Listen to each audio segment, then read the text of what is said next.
It's no secret that I am a fan of the modern Doom games. I've made countless references to them over the years, and compared them to the likes of classic Doom games and the Quake series, yet I've never covered these games in depth in a video of their own. By these games I'm of course referring to Doom 2016 and Doom Eternal, two games that I was a latecomer to. I wasn't someone who grew up with the original Doom games, and so when the first trailer for Doom 2016 dropped, all the prior knowledge I had of the series was, oh, there's a guy who looks a bit like Master Chief, and he goes around shooting demons, and occasionally his sprite makes a funny face. I played the multiplayer beta when that came out, and that was, you know, it's not until years later that I gave the full game and Doom Eternal a go, and this experience changed my life massively. I enjoyed these games so much I had to check out the backlog of other Doom games I hadn't played yet. Then of course that led me down a whole new rabbit hole of games I hadn't played. Not sure I can take jumping down another one just yet. But anyway, I thought it was about time I showed the game that resurrected this series from the depths of hell some love, especially now since Doom the Dark Ages is right upon us. I thought about making a video talking about both Doom 2016 and Doom Eternal, but that would be a really long video, so I decided to focus on Doom 2016 for now. Don't worry my sweet, you'll get your turn. Now back in the box you go. I've talked a lot in the past about Doom games and their development, and out of all of the Doom games, Doom 2016 probably has one of the most complicated in the series. After the release of Doom 3, id Software began work on a new series, that being Rage, and tried to get another developer to develop the next Doom game, titled Doom 4. At this point, id Software had a really small team, so working on two games at once wasn't something they could realistically do. Luckily or unluckily, depending how you look at it, Bethesda acquired id Software and gave the team more members, allowing for simultaneous development of both Rage and Doom 4. The concept of Doom 4 was supposed to have the player take control of a random marine during a demonic invasion of Earth. The game was inspired by other FPS shooters like Call of Duty, and when asked if it was going to be a sequel or a reboot, Todd Hollinshead, the CEO and president of id Software at the time, stated that it was neither. It was clear that id was trying to take the series in a different direction, but from the looks of the early concept footage, a new direction meant making the game generic and boring. Doom always had a sense of style and personality. Even Doom 3, which was totally different from past Doom games, had its own sense of style, only instead of being a kick-ass power fantasy, it made you shit your pants. But Doom 4 just looked like a bog-standard FPS alien shooter. Resistance already beat id Software to the punch and made a much better game. It even has British people in it. Bloody hell!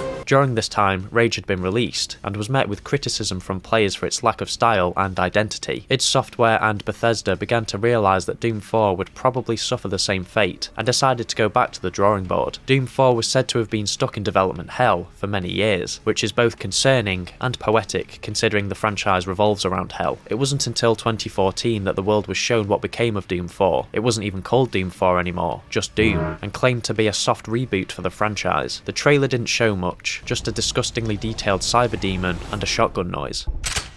But that's all that was needed to get fans hyped for what was to come, and what came did not disappoint.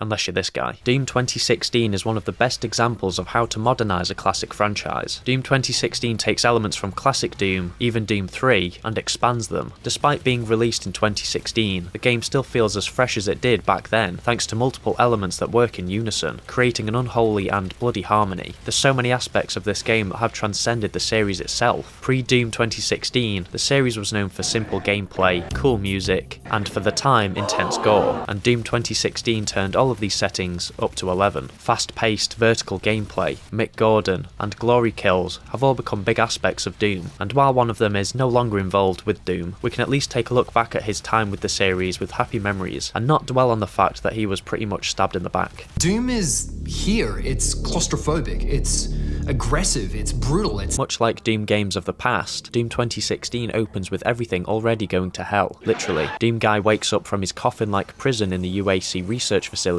on Mars to discover that it's been completely taken over by demons, so he quickly gets to work cleaning up the place and dons his Mjolnir armour. Oh, I mean his Praetor suit. Also, by this point, he's not the Doom Guy anymore, but the Doom Slayer, which aligns much better with this set of games. Basically, the UAC were trying to harvest Argent energy, which is essentially made up of tortured souls. which is nice. And a crazy scientist called Olivia Pierce has opened up a portal to hell in order to gain power in the universe and turn into a giant spider. Her equally crazy boss, Dr. Hayden the sentient robot, asks the Doomslayer to help him stop Olivia from opening the gates of hell, and in return, the Slayer can kill a load of demons. Obviously, the Slayer isn't too happy with the whole harvesting tortured souls thing, so he makes a point of defying Dr. Hayden when he can. You need to remove each lens individually. Carefully release the hinges. And to be honest, can you really blame the guy? The UAC are a bunch of knobs, and honestly give Umbrella a run for their money on who can be the sketchiest company in gaming. Classic Doom was always a little cheesy with its bright colours, goofy looking sprites, and its simple plot of having a roided up marine wanting to avenge his pet rabbit. But this Doom takes on a much darker and serious tone. In this regard, it feels very similar to Doom 3, tonally, visually, and in terms of world building, but I'm getting a little ahead of myself. I think it's best to talk about the gameplay for now. You can use a whole bunch of words to describe Doom's gameplay. Slick, smooth, really fun. Though I mentioned that this game takes on a much heavier plot and tone, it still has that classic Doom gameplay with additions that freshen up the usual formula and make you put more thought into what you're doing. While I'm sure Doom Lad could kill a horde of demons with his hands, which there's evidence for, it wouldn't be nearly as entertaining as blowing waves of them away with shotguns and explosives. Doom Guy has a whole arsenal of goodies to help repel the forces of hell. The shotgun, rocket launcher, minigun, super shotgun, the BFG, and many more make a triumphant return. The pistol does too, but the less that's said about that the better. Using a variety of weapons to kill demons in varyingly brutal ways is a lot of fun, but id Software decided to spice up the weapon mechanics by allowing the player to upgrade Doom Guy's weapons. There's 3 types of weapon upgrades. One grants the player an extra attachment to one of their guns,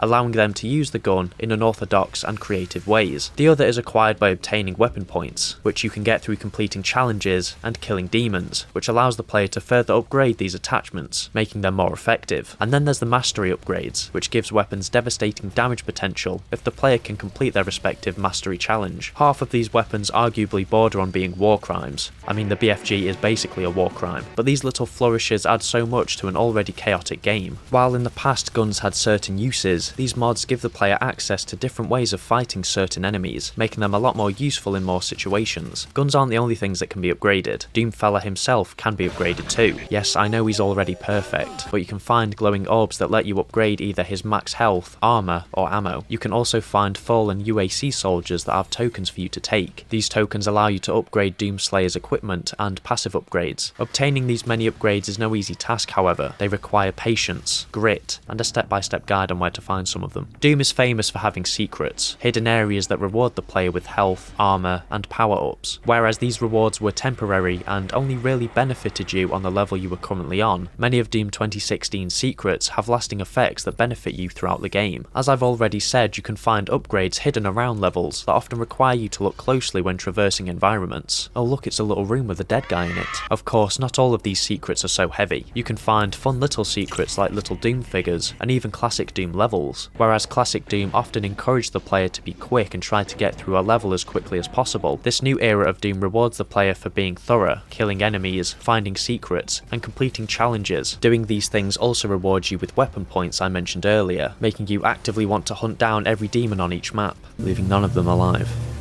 You can also play fun little mini-games that give you charms. Doom 2016's gameplay is probably most famous for its glory kill system. When an enemy has been damaged enough, they will begin to glow, allowing you to perform a Gears of War-esque execution on them. They're a fun little gimmick that rewards you with health and sometimes ammo. Sometimes it's just funner to shoot the piss out of an enemy. The level design of newer Doom games has been a source of controversy for many fans of the old Doom games, mainly because most levels have arena-like layouts that feel shoehorned into the game. I don't get this point, to be honest. They've been designed this way to compensate for the new style of gameplay and movement. Classic Doom levels consisted of small corridors connected to large rooms, mazes, and more corridors, and that worked for the time and style of the game, but this wouldn't work for Doom 2016. The player has a lot more freedom when it comes to movement. You no longer feel like you're running on ice when sprinting, and jumping allows for more accessibility to ledges and other vantage points. Another point as to why it had to change is because enemies in this game are a lot more aggressive. They can all jump around regardless of their size, and often sprint full pelt to climb close the distance between you and them. They also have a lot more varied attacks in this game too, meaning you have to constantly be moving to avoid taking damage. The arena-like level design complements the new style of gameplay, as it gives you as much freedom as possible. Chucking all of these enemies down a corridor and making you fight them all at the same time wouldn't be any fun. It works for a steadier paced Doom game or even a slow paced horror game like Doom 3, but combat in Doom 2016 is far from either of these things. However, I will say one thing, I'm not a fan of the parkour in this game. For me, it has no place in a Doom game.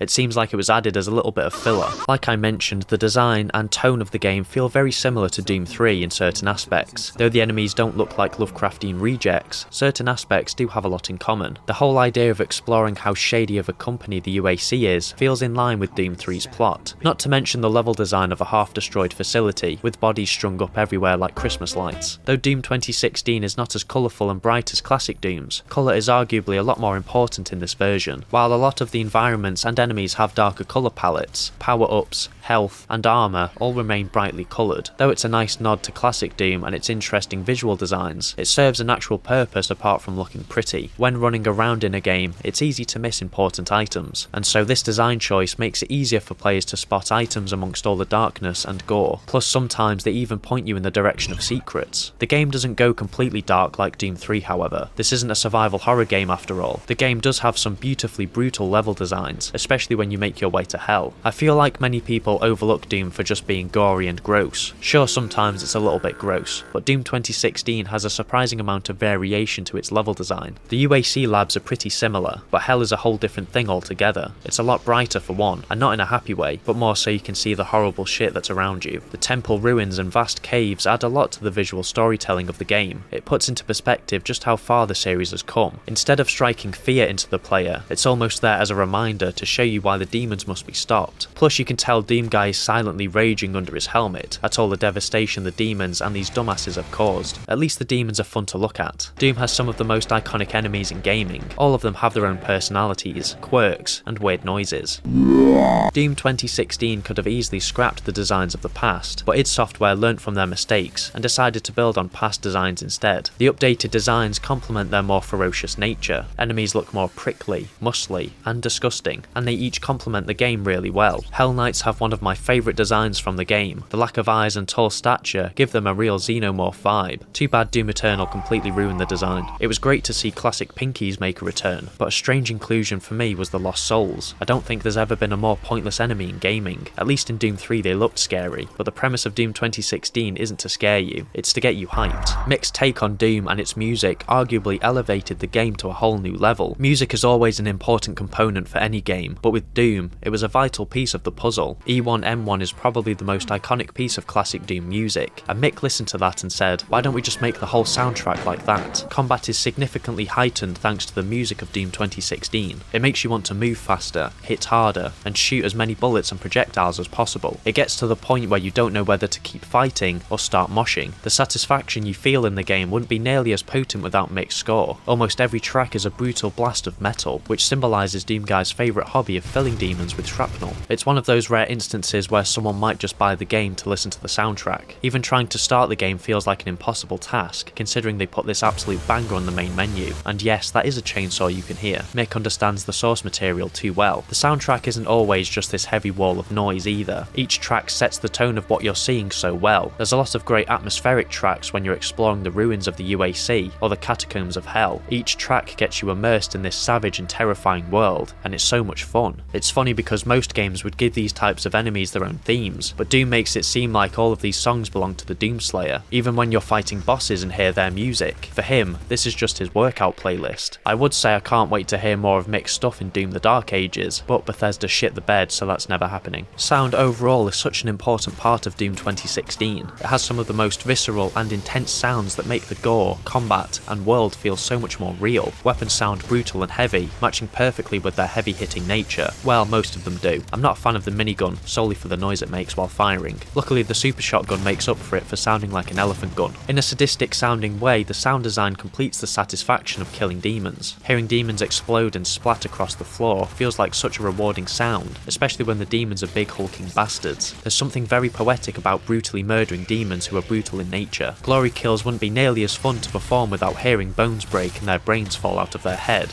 Sorry, I went a bit too far there. Classic Doom Doom is probably far down the list when it comes to strong narratives, and while no one is playing Doom 2016 for the story, it does a good job at establishing the world and setting up interesting plot threads not just in the game, but for future games too. Since Doom Guy doesn't speak all that much, he needs someone to speak for him, tell him what to do, and show him where to go. These guides are personified by Samuel Hayden, a sentient robot, and Vega, a sentient AI, ironically the two most human characters in the game. Dr. Hayden is the CEO of the UAC, and brings Doomslayer to the facility after finding him trapped in a box in hell. I'm not sure why he does this, because surely a guy using Argent Energy wouldn't want the #1 ranked demon racist anywhere near his facility. Hayden essentially uses Doom Guy as a cleaner to mop up all the demonic shit that happened, and put an end to Olivia Pierce, who started the whole outbreak in the first place. Once Doom Guy does finish his cleanup job and acquires a powerful demonic artifact, Hayden betrays him and takes it for himself. Horrible bastard. Pretty much everyone you come across is an arsehole, except for Vega. He's a good lad. Vega helps you throughout the game by pointing you where to go and opening doors for you. He's even willing to sacrifice himself for the greater good, and when Hayden tells you to delete Vega, Doomguy backs up his memory, ultimately saving Vega. It's a great scene that shows Doomguy is still human, unlike Olivia Pierce who turns into a freaky monster. Apart from the main plot, there's a lot of world building the game does that expands out the wider lore of Doom, giving us more insight into how the demons see Doomguy as the destroyer of worlds was a nice touch, and these pillars that give out exposition are a nice ego boost. And those that tasted the bite of his sword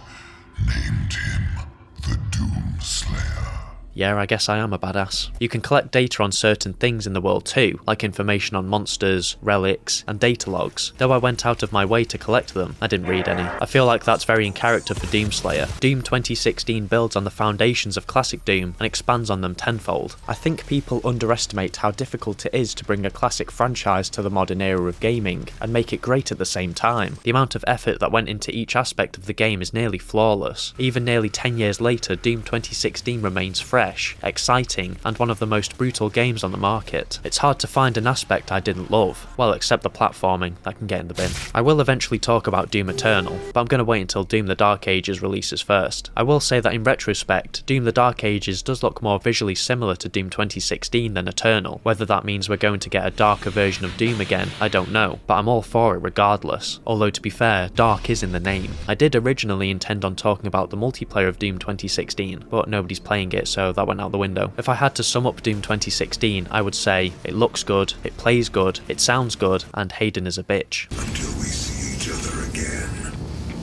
Shut up, you fucking dick.